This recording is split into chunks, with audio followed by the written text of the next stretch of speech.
Kilometre দূর থেকে দেখলেও বলে দিতে পারতাম যে এটা আমার শখের মানুষ। যার কথা আমি চোখ বুঝলে ভাবলেও তার ছবি এঁকে দিতে পারতাম যেটা আমার শখের মানুষ, এটা আমার শখের নারী। তবু আমি তাকে ধরে রাখতে পারিনি।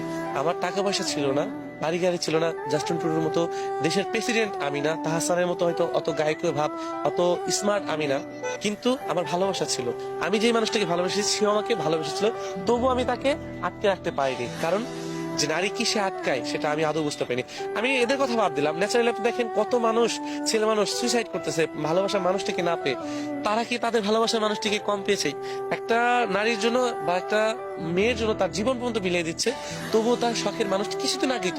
আচ্ছা, রিফাত মিনির কথা কি আপনার মনে নাই? দেখেন রিফাত মিনির কথা, মানুষটাকে ভালোবেসেছে তবু তাকে আটকে রাখতে পারেনি। এই সেম কোশ্চেন আমারও, যে নারী যে কিসে আটকায় আদৌ আমরা পুরুষরা সেটা বুঝতে পারলাম না। সর্বোচ্চটুকু ভালোবাসার পরেও এই নারী, শখের নারী আমাদের কাছ থেকে বেইমানি করে চলে যায়। আমি জানি আপনার হাসি আসছে।